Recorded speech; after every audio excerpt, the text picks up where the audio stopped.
Donc on y va. Donc, je me présente, je suis Véronique Bonneau. Donc je travaille pour la société IDEX, je suis directeur de projet au sein de la DSI. Donc j'anime une équipe de chefs de projet. Et donc je vais vous présenter les portails que nous avons réalisés chez IDEX avec la collaboration de l'entreprise Sedona. Vous présentez, monsieur? Alors, bonjour, Rémi Bourgoin et mon collègue Vincent Couret. Donc, nous sommes chefs de projet pour la société Sedona, qui a été chargée de l'intégration d'AFH chez IDEX.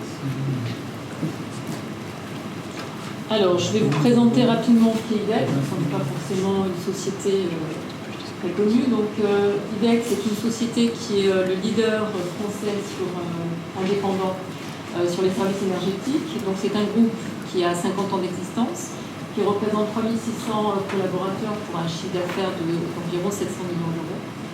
Et nous gérons actuellement environ 11 000 installations énergétiques. Et nous avons une implantation française à travers 100 agences territoriales. Donc nous sommes une société de services, donc nous sommes au service de nos clients qui se répartissent dans 5 grands segments, 5 grandes catégories de clients. Donc majoritairement en fait le résidentiel, c'est-à-dire des copropriétés et des bailleurs sociaux, à qui nous fournissons des prestations de chaleur et de froid, mais aussi très présents dans les collectivités territoriales et l'industrie. Donc LCDO sur les services énergétiques, qu'est-ce que c'est? Donc nous gérons des installations thermiques, donc on produit du chaud mais aussi du froid. Donc la chaleur, la ventilation, la climatisation. Donc sur ces installations-là, nous avons des prestations de services, de conduite et de maintenance de ces installations. Nous avons aussi une activité d'approvisionnement de l'énergie pour un certain nombre de nos clients. Donc c'est une autre activité dont je vous parlerai un petit peu plus tard dans la présentation, puisque nous avons aussi réalisé un portail client pour une de nos filiales qui est spécialisée dans le négoce d'énergie.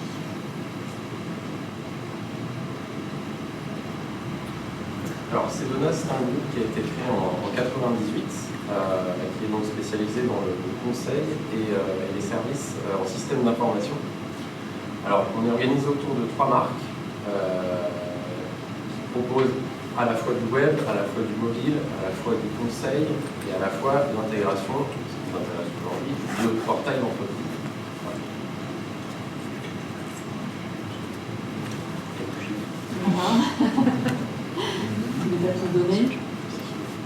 15 ans d'existence, 14 millions de chiffre d'affaires en 2014 et plus de 150 consultants. Voici nos trois entités, nos 3 marques qui peuvent vous accompagner ensemble sur tous vos projets. Le conseil en organisation avec Inadeo, Sedona Solutions qui est l'intégrateur de solutions, dont Vincent et moi faisons partie, et notre agence Digital West qui peut vous accompagner sur tout ce qui est digital.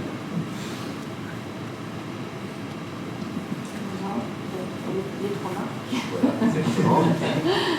Et en ce qui concerne aujourd'hui LiveRay, donc on travaille sur du LiveRay depuis 10 ans maintenant. On est partenaire Silver depuis 2011 et on a un certain nombre de partenaires de référence, dont IDEX, évidemment, mais également la MGEN, la MGAS, et puis peut-être que vous avez pu voir ce matin la présentation de BNP Paribas. Alors, le portail client IDEX, donc ici c'est la page d'accueil, la page de connexion pour nos clients. Donc c'est un extranet. Donc l'objectif principal de ce portail, c'était donc nous sommes un métier de service. Donc c'était permettre à nos clients de se connecter à ce portail et de faire à travers ce portail majoritairement ce qu'on appelle des demandes d'intervention. Donc d'avoir un service ouvert 24 heures sur 24 et 7 jours sur 7. Donc qu'est-ce que c'est qu'une intervention dans notre métier? Donc il y a 2 grandes catégories. La première catégorie qui est là, ce qui nous occupe le plus, c'est des demandes de dépannage. Donc quand des installations sont défectueuses ou en panne, donc le client a la possibilité, donc maintenant à travers ce portail, de nous faire ces demandes d'intervention. Et la deuxième grande catégorie, c'est ce qu'on appelle les demandes de marche-arrêt de chauffage. Donc on a ce qu'on appelle des périodes de chauffe, des saisons de chauffe. Donc relativement à peu près au mois d'octobre, eh bien, on met en route les installations et puis entre mars et mai, on les arrête, mais on les met en route et on les arrête à la demande du client. Même s'il a un contrat de service avec nous et qu'on doit ce service. C'est quand même lui qui pilote ces demandes-là. Donc majoritairement, voilà, c'était vraiment cet objectif, à travers ce portail, de permettre au client à la fois de faire ses demandes d'intervention et de suivre, bien évidemment, à partir du moment où il ouvre un ticket pour demander un dépannage, de suivre la réalisation et l'avancement de ce dépannage. La deuxième grande catégorie de fonctionnalités, c'était de donner de l'information à nos clients, donc majoritairement l'historique de ses interventions, d'accéder à sa liste de ses devis, de ses factures, des données, des informations sur son contrat, et la possibilité de télécharger plusieurs catégories de documents, les contrats, les factures, etc. Donc on continue bien évidemment à envisager d'enrichir les fonctionnalités du portail. Donc ce qui est à venir, c'est des informations sur les consommations d'énergie. Donc un aperçu assez rapide de la page d'accueil du portail. Donc effectivement les deux grandes catégories, hein, les interventions et les demandes de marche arrêt. Donc ça c'est vraiment le cœur du sujet qui sont visibles tout de suite. La météo, parce que dans notre métier c'est important, parce que plus il fait chaud et moins on chauffe et inversement. Et puis, sous forme de menu, il y a les autres catégories de fonctionnalités auxquelles le client peut accéder. Et sur la droite, des informations sur l'agence et les personnes à contacter en cas de besoin.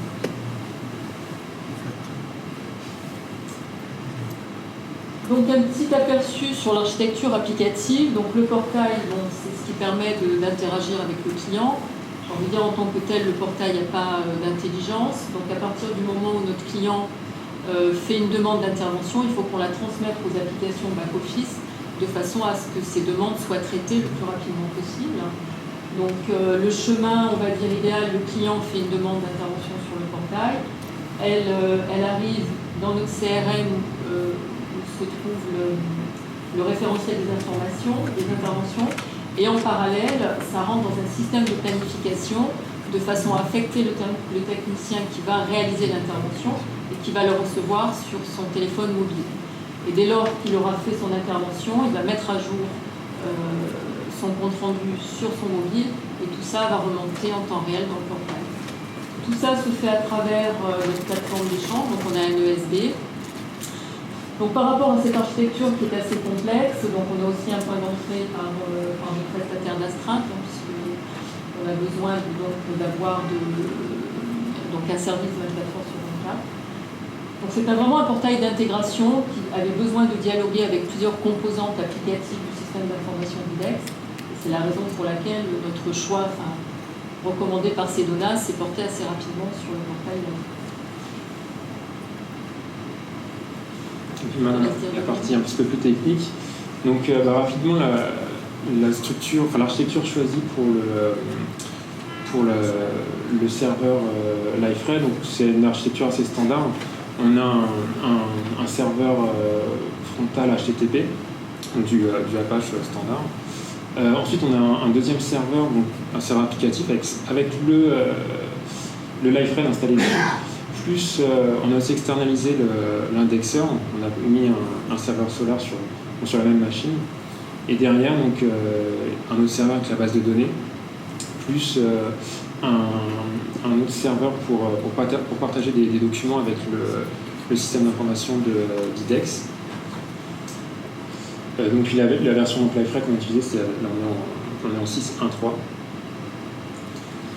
Donc sur le Liferay, les fonctionnalités natives de Liferay qu'on a réutilisées, donc c'est surtout la gestion des utilisateurs, donc avec l'administration des comptes via le back-office de Liferay. Donc tout ce qui est connexion, pas d'oublier, vraiment toute la gestion. Ces comptes sont synchronisés avec un LDAP, le LDAP de IDEX. Et donc on a réutilisé toute la gestion des droits. Donc ça permet quand même de gagner énormément de temps sur le développement, puisque tout est déjà disponible dans Liferay. Pareil, dans les autres fonctionnalités qu'on a réutilisées, donc c'est la gestion des pages. Toute l'arborescence du portail en fait est gérée par Liferay, donc avec l'administration dans Liferay pour créer, supprimer ou déplacer des pages. plus donc un petit peu de gestion de contenu. Donc, sur le portail IDEX, il n'y a pas énormément de contenu, mais il y en a quand même quelques-uns qui doivent pouvoir être éditables par les administrateurs d'IDEX, notamment donc, je pense au CGU, aux mentions légales. Donc on utilise un petit peu la gestion de contenu pour ça. Et c'est donc en fonctionnalité native, c'est à peu près tout ce qu'on utilise. On a dû faire beaucoup de développement spécifique puisque les besoins d'IDEX étaient quand même assez spécifiques, donc ne rentraient pas dans le périmètre de Liferay. Donc déjà la première partie, c'était de l'intégration du portail dans le système d'information d'IDEX. Donc on a dû rajouter on a modifié la base de données pour rajouter nos tables pour stocker nos données métiers, plus et on a mis en place des web services, donc en RESTful JSON, pour communiquer avec le SI d'IDEX, qui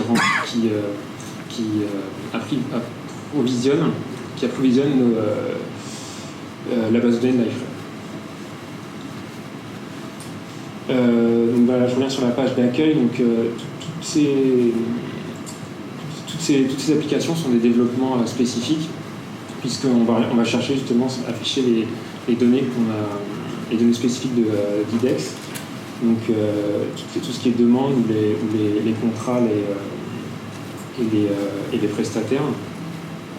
C'est des applications qui sont développées en Spring MVC, donc toute technologie Java J2E assez standard. Donc une autre des fonctionnalités un peu spécifiques, c'est la liste des demandes. Donc dans celle-ci, la petite particularité, c'est qu'on a on a un moteur de recherche, un filtre qui fait office de moteur de recherche pour justement filtrer toutes les demandes des clients. Et on le voit pas très bien, mais en haut à droite, donc on a un petit bouton pour générer des exports Excel.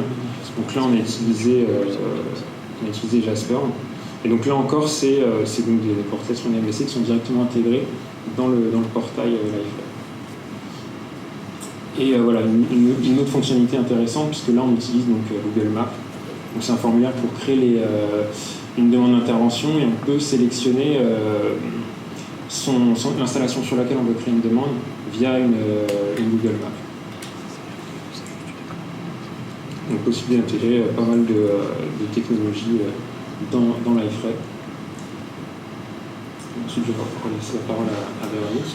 Alors, concernant le déroulement du projet, donc le portail a été ouvert en juin 2014, donc il a donc un an, là c'est son anniversaire. Le projet s'est déroulé sur environ 12 mois, mais une grande partie consacrée en fait au côté IDEX à la mise en place à la fois des flux et à la mise à niveau en fait de notre système d'information, de notre back-office, puisqu'en fait le process de gestion des interventions n'existait pas. Donc il était très faiblement automatisé, donc on avait toute cette mise à niveau à faire pour pouvoir finalement exposer nos données et mettre en route le portail. Donc la partie Liferay a été plus courte que ça, mais la durée globale du projet, ça s'est fait en environ 12 mois. En termes de prochaines étapes, donc on continue à demander un certain nombre d'évolutions sur ce portail. Donc ce qu'on a en ligne de mire, c'est les comptes de consommation. Ça c'est important pour nos clients de voir ce qu'ils consomment en énergie. Donc on a ce service-là qui est rendu aux clients. Un mode de démonstration qui nous est maintenant demandé fortement par les équipes commerciales. Parce que c'est vrai que quand on répond maintenant IDEX à des appels d'offres, de plus en plus les clients demandent à avoir cette fonctionnalité de portail pour pouvoir faire leur demande d'intervention. Ils n'ont plus du tout envie de passer par le téléphone ou par le mail, donc c'est de plus en plus maintenant exigé dans les appels d'offres. Donc quand les commerciaux en fait, sont en soutenance, eh bien, ils veulent avoir un mode démo et montrer concrètement que le portail existe. Et puis, autre fonctionnalité qu'on est en train de mettre en route avec Sedona, c'est le principe des sites en marque blanche. En fait, on est un groupe. Donc, on a développé donc, le site qui est en production pour la marque IDEX, qui est la marque principale du groupe. Mais on en a d'autres. On a d'autres filiales avec d'autres marques.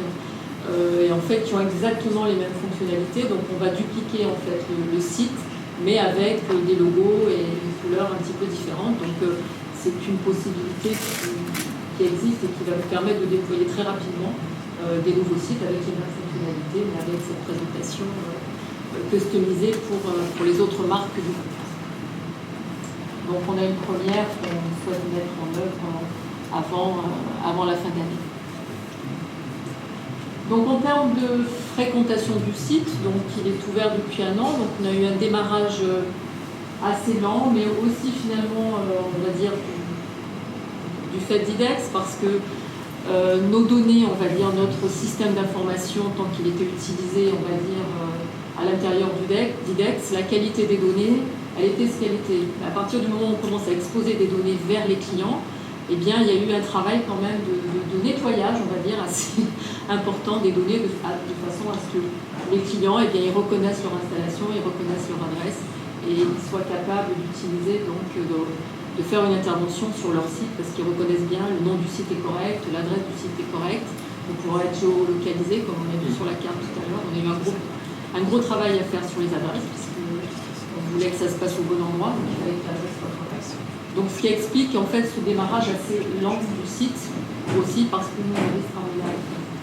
Donc il y a une accélération maintenant depuis janvier 2015, donc on commence à avoir une fréquentation qui se déploie. Donc aujourd'hui on a 500 comptes utilisateurs, plus de 480 clients.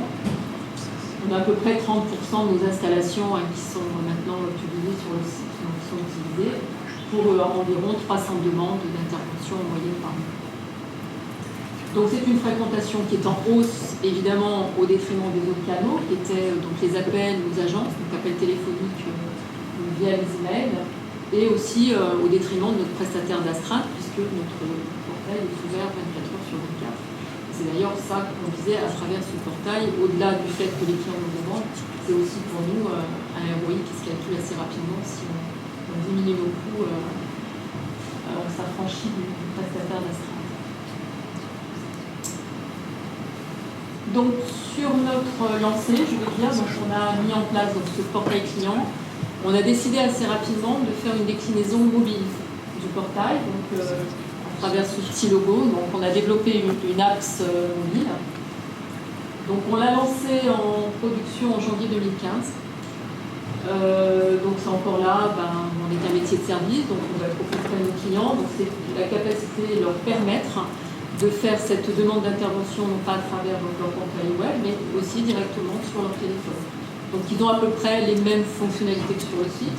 Donc ils peuvent faire une demande d'intervention et donc elle va suivre le même circuit pour pouvoir cette demande être traitée par notre back-office. Donc le projet a été réalisé et déployé assez rapidement. On l'a fait en 3 mois. Donc on l'a fait en parallèle sur les 2 plateformes que sont iOS et Android. Donc là, vous avez un petit aperçu d'une page mobile. Ça doit être plutôt iOS, celle-là. Donc les plus, donc il y a quelques petits plus, des choses qu'on peut faire sur le mobile et qu'on ne peut pas faire sur un portail web. Par exemple, la personne qui va faire la demande, elle est géolocalisée, donc on va lui proposer des installations qui sont dans son périmètre géographique. Il peut prendre des photos et là, tout de suite, on avait aussi développé notre démo de façon à ce que, pareil, nos commerciaux puissent faire un petit peu de publicité par rapport à cette application. Alors, ce qui est important de savoir sur ces applications-là, c'est que ce sont des applications natives. On n'a pas développé un portail LivePray en mobile, on a développé des applications natives sur iOS et Android qui se branchent sur les données du portail. Donc ça, c'est la première chose à retenir sur ces applications. Donc on les a développées sur les 2 plateformes que sont iOS et Android qui permettent de couvrir la plupart du marché de la mobilité et sur des versions qui permettent de couvrir sur chaque modèle à peu près 90% du marché de la base utilisateur. Chose importante, c'est que ces applications-là, du coup, elles sont disponibles sur les 2 stores, ce qui permet de donner à IDEX une certaine visibilité par rapport à ce qu'on ne pourrait pas avoir avec un site web mobile. Alors, pour la première version de l'application, on a développé des API customisées pour pouvoir accéder aux différentes données de l'IDEX, notamment les demandes d'intervention, les demandes de dépannage, etc. Donc là, on a dû développer des API customisés. On n'a pas pu utiliser la base applicative qui existait dans le back-office de l'Excel. Cependant, on a pu utiliser totalement tout ce qui était gestion des utilisateurs, gestion des rôles, pour permettre de gérer, par exemple, qui a le droit de créer une demande, qui n'a pas le droit de voir telle demande, etc. Voilà, on a bien géré cette mécanique de droit d'accès directement avec les API de l'Excel. Donc là, ce que vous pouvez voir, c'est que, comme je disais, on a récupéré donc, les données qu'on pouvait voir tout à l'heure dans la liste qui était sur le web. On a exactement le même contenu. On a fait un choix quand même sur la volumétrie, c'est-à-dire qu'on a exposé que les 3 derniers mots, pour ne pas exploser évidemment le flux et pour ne pas exposer le stockage sur le téléphone. On a intégré toutes ces données-là venant de l'AFRED dans des bases de données locales sur le téléphone pour que l'utilisateur puisse tout simplement consulter les données quand il n'a pas de connexion. Ça peut arriver quand il est en sous-sol, ça peut arriver quand il est en mobilité tout simplement. Donc, on a aussi fait de la remontée d'informations. Donc, comme on l'a vu, il peut créer du contenu en temps géolocalisé. Donc, il peut remonter des données de type texte, c'est-à-dire qu'il peut remonter des descriptions d'incidents, etc.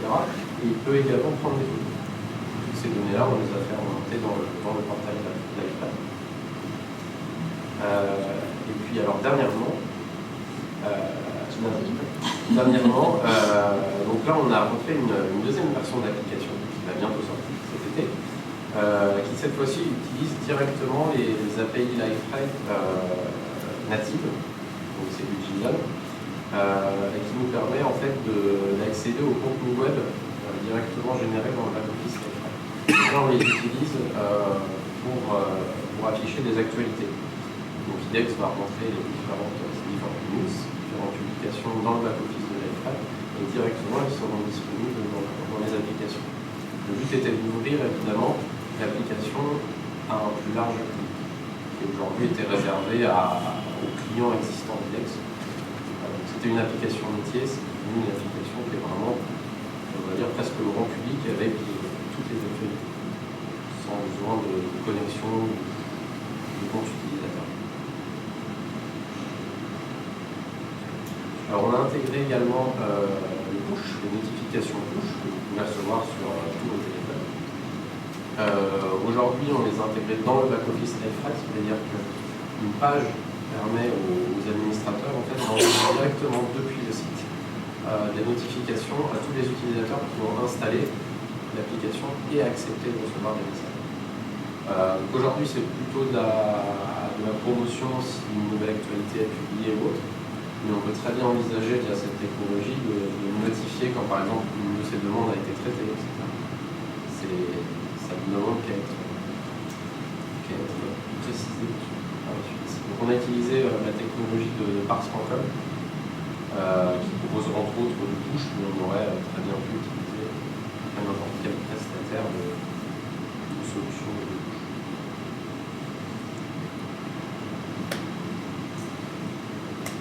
Effectivement, on en a déjà parlé. Donc on a effectivement, comme le disait Rémi, cette première application mobile, et c'est une application mobile qui est destinée uniquement à nos clients abonnés. Donc on ouvre donc à partir du mois de juillet, donc on est toujours dans l'enrichissement finalement de ces applications. Donc une application mobile qui va venir en fait en première page de l'application électronique, quelque chose qui est maintenant ouvert à nos prospects. Je peux faire un petit peu d'animation et donner de l'information sur qui est IDEX, y compris donc à nos prospects. Donc c'est effectivement ces nouvelles pages qui vont rentrer en production cet été. Donc on va y publier des actualités, donc c'est y compris des contenus vidéo qui vont pouvoir être chargés et déroulés sur le téléphone, des publications, des informations sur les implantations des agences IDEX. Donc ça, c'est un besoin que l'on travaille conjointement avec le service communication d'IDEX, qui a souhaité donc bénéficier de ces fonctionnalités pour communiquer sur IDEX. Donc la première page se présentera comme ça, et avec le petit bouton vert espace client, donc les clients IDEX qui veulent faire leur demande de déclarage venir sur la page de connexion, s'identifier et pouvoir travailler sur leur application de demande d'intervention. Donc voilà, on capitalise vraiment sur l'application mobile, parce que c'est quelque chose auquel on croit. Donc voilà un exemple des pages qui ont été développées et qui sont actuellement en cours de test. Voilà aussi, c'était un projet pour traduire dans 2-3 mois, je trouve, de la même façon. Donc là, tu peux en parler un petit peu sur ces... Oui, c'est une petite précision sur le fonctionnement de Push, puisque c'est quelque chose qui fait appel à pratiquement un prestataire externe. Donc là, la possibilité, c'est de rédiger directement et de préciser la date d'envoi du message dans le back-office de l'API. Et à cette date précise, l'appel à l'APIparts.com permettra de recevoir le message directement sur le téléphone. Voilà, donc on vous a présenté, on vous a parlé du portail IDEX. Donc comme je vous le disais en introduction, en fait, IDEX est un groupe. Donc dans la sphère IDEX, on a une société qui s'appelle Save. Donc ça c'est la page d'accueil du portail Save. Donc rapidement, qui est Save, c'est une société qui fait du négoce de gaz, donc, qui aujourd'hui fournit un peu plus de 3000 sites professionnels. Bon, des livraisons en 2015 qui atteignent 2500 gigawattheures PCS, ça parle pas grand monde, pour un chiffre d'affaires de 4,7 millions d'euros. Donc Save, c'est une start-up en fait qui a été créée en septembre 2011, donc qui est jeune, qui a 3 ans d'existence. Donc quand IDEX l'a démarré, c'était vraiment pour... son premier client était IDEX. En fait, elle achetait en gros du gaz et elle le revendait à IDEX Énergie. Et depuis quelques mois, donc Save s'est ouvert à d'autres clients, donc adresse les clients à l'extérieur du groupe IDEX.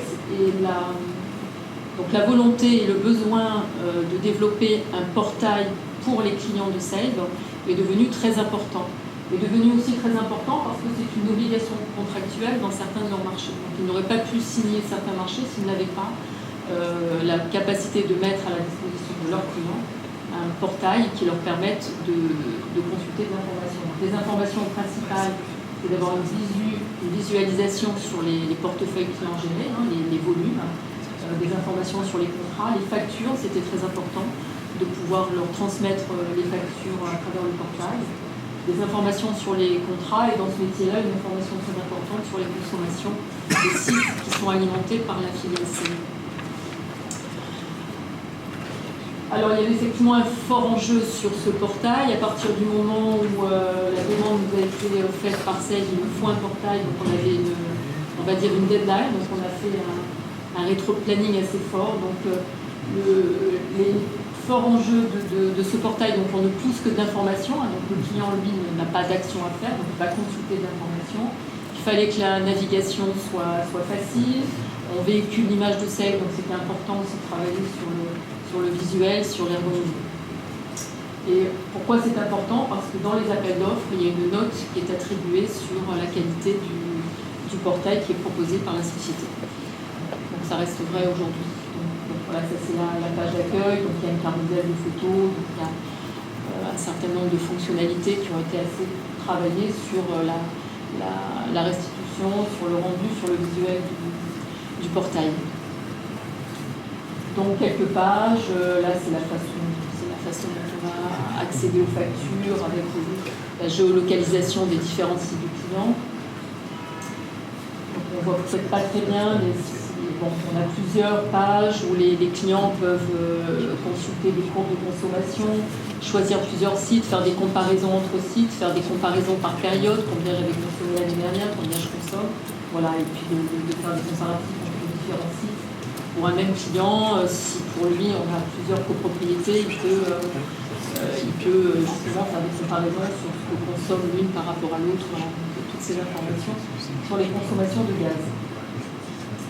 En termes de déroulement du projet, comme je vous le disais, donc on a eu une contrainte forte à l'ouvrir à cette date-là, donc c'était le 9 février 2015. Donc, comme il fallait qu'on ait quelque chose pour cette date-là, en termes de fonctionnalité, on l'avait coupé en 2 lots, de façon à assurer cette date, ce jalon. Donc, le premier lot, on l'a fait très rapidement, on l'a déployé en 4 mois. Et on a pris encore 2 mois pour faire le reste. Donc voilà, on avait fait un découpage avec le cœur du sujet, et puis on a rajouté un certain nombre de fonctionnalités. Donc voilà, un projet qui s'est fait quand même très rapidement. Bon, un peu de stress quand même, hein, Vincent. mais bon, mais on y est arrivé, et c'est ce qui compte. Oui, et je vois Henri qui sourit aussi. Donc, voilà, mais on est très content du résultat. Et donc sur le portail SEB, donc on a repris le même portail que le même serveur LiveRed que pour IDEX. On a pu utiliser donc la notion d'instance pour bien cloisonner tout ce qui était client et utilisateur et toutes les pages, enfin pour vraiment que les 2 sites soient différents mais sur la même plateforme. Et globalement, après, on a réutilisé un peu les mêmes fonctionnalités. Donc, on a réutilisé la gestion des utilisateurs. Mis à part que là, dans cette version-là, il n'y a pas de gestion, enfin de synchronisation avec le LDAP. Au niveau de la gestion des pages, donc pareil, toutes les pages sont administrées par le LiveRed. La gestion des contenus, donc il y en a un petit peu plus, il y a surtout le carrousel, qui au final est un contenu web LiveRed qu'on a adapté, on a mis en place une structure un peu spécifique pour pouvoir gérer un carrousel avec, en rajoutant des champs d'images et des champs liens et titres. Au niveau des développements spécifiques, donc comme on est sur la même architecture, la même structure, on retrouve un petit peu la même chose. Donc on a là encore dû remodifier la base de données pour rajouter les tables nécessaires pour les données spécifiques de Save, avec approvisionné par le SI de Save avec des services JSON. Et en développement spécifique, donc pareil, toutes les applications sont des développements spécifiques. J'ai surtout mis celle de la consommation parce que par rapport à IDEX, c'est celle où il y a le plus de différences, où justement avec les graphes, donc là on a réutilisé un framework JavaScript iSharp pour pouvoir gérer les graphes, et derrière on fait des appels en Ajax à la plateforme LiveRed pour pouvoir mettre à jour le graphe rapidement, dynamiquement, pour que ce soit un peu agréable à utiliser pour les utilisateurs. Donc là, il peut cacher des colonnes, changer les sites à afficher de manière assez rapide et assez intuitive.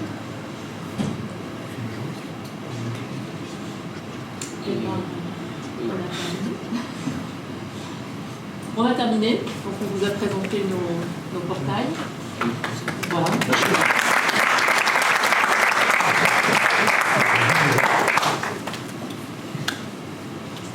Il y a des questions?